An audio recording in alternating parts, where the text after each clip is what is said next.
I started out in 1973 with one truck, one old truck, and we have built it today to approximately 40 power units, several trailers and service trucks, and just under 50 employees. My name's George Conley. I've owned and operated Conley's Towing Incorporated since 1973. When we had bought this place with very little money, everybody thought I had lost my mind, but it was industrial property where we could have a house and live there. We lived in that office building for many years. With my wife, my three children, they all grew up in the business.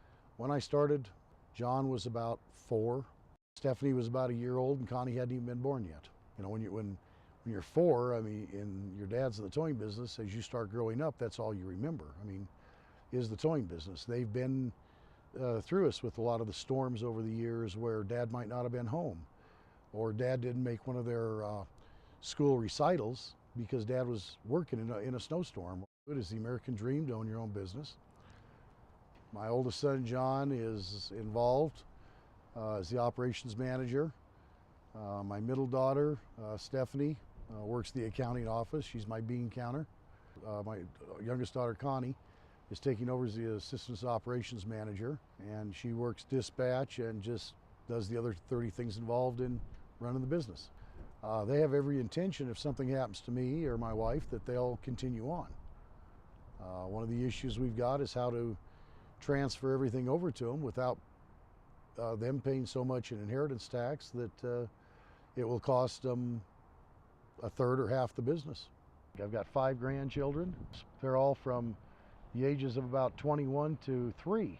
They might want to get involved in it. I've got a great nephew that after me beating him up about going to college, I've got him in college, but he works here part-time, and he wants to get involved in the towing business. He's only, I think he's 18 or 19 now, but and I try to promote the kids to go to college and get their education, but if they want to come back to the family business, why can't they? If maybe the family business isn't going to be here for that. Well, here's the problem. For all these years, I've never taken the European vacations and just taken the money out of the company and went and ran. I've always been one that invests money back into the business to let it grow. And I've taken my living out of it, but I don't take the expensive vacations and a lot of the things that, you know, the $200,000 motor home and some other things that some people do. I've always invested the money back in the business to let it grow and flourish. Either you pay the insurance company to buy hundreds of thousands of dollars worth of insurance to pay the taxes, or you pay a CPA and an attorney to come up with some type of a trust or whatever to start covering the assets and switching them over to the kids now. But to do that, it's not a cheap thing to do. Whichever way you do it, you're going to pay a lot of money to either the insurance company or to the attorneys and the accountants to set up the plan that you hope is going to work. Whichever way you go, it's a gamble because you don't know. You know, number one, you don't know when you're going to die. God doesn't tell us you're only going to be on this earth for X many years and then you're going to die. Hell, I could last another 20 or 30 years. On the other hand, I might not last another 18 months. You don't know. And when you're out there on those highways, you'd be amazed at how quickly a tower can lose his life. You never know when a drunk or somebody not paying attention is just going to flat run you over at a high rate of speed. Years ago, we started a Widows and Orphans Fund because we saw that people were getting killed in the line of duty, and we had to help their families a little bit. And now as you start getting older, you realize, what are you going to do? What's going to happen with your business when you pass on, and what are your kids going to be faced with? Of course, there's always other options. I've already looked into some of these options. There's certain ways of establishing trust and give the children so much stock in the companies. But to do these shell games, or whatever you want to call it, it is legal, but it's expensive. Well, I think over the period of the 36 years, I paid more in income tax than they're going to get in the estate tax. And maybe that's what they want, is to put us out of business, collect it one sum, and they know that they've collected the money for the next 35 years. Well, if that's the way they're looking at it, I guess that's a good way the federal government should look at it. But I think the federal government has to look at it to the fact of, what's it doing for the economy? How many people are what we call the baby boom generation that are in their 50s and 60s?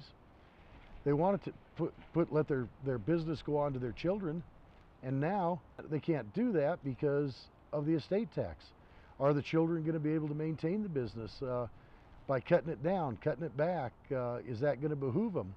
And if they have to start cutting back on employees, how is that helping the economy or the federal government? I don't understand it. I don't understand their thinking. The federal government's got to look at the economy. We employ these people. Every pay period they get their paycheck. We pay our federal and state, and we pay property tax every year. And our unemployment, federal and state, I mean, we pay more in taxes. It seems like every time you turn around there's another tax that you get stuck with. All of our people are paying their taxes. We take it out of their checks.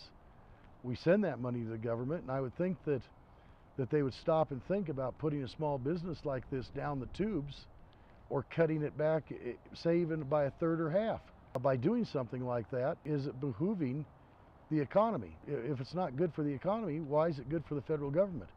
Just so they take everything that I've worked for all my life to just pass it on to the kids, and let the kids continue to maintain and run it, so that they can pass it on to their kids hopefully someday.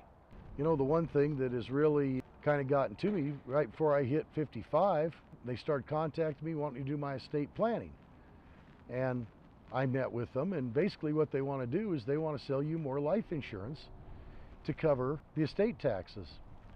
Insurance companies are spending millions of dollars on lobbyists in Washington, D.C. because I know that when they've talked to me, they try to use scare tactics and want you to buy more insurance so that your kids are more than covered, and that's what they use, is that 55%. So they want to take your assets, and then they want to evaluate your assets in their opinion and sell you insurance to be 60%. When you listen to the sales pitch, there again, this is a corporate America thing, that they have got salesmen out there ringing phones and calling on people every day of the week, just trying to make more profit, is what I believe it is.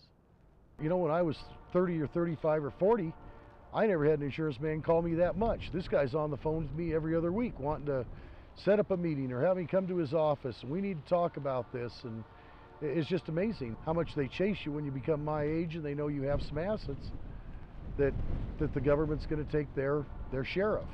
Just to turn it over to my kids that have worked the business, they put their heart and soul into it. Now they've got to pay 55% tax over $1 million in assets. That's ludicrous.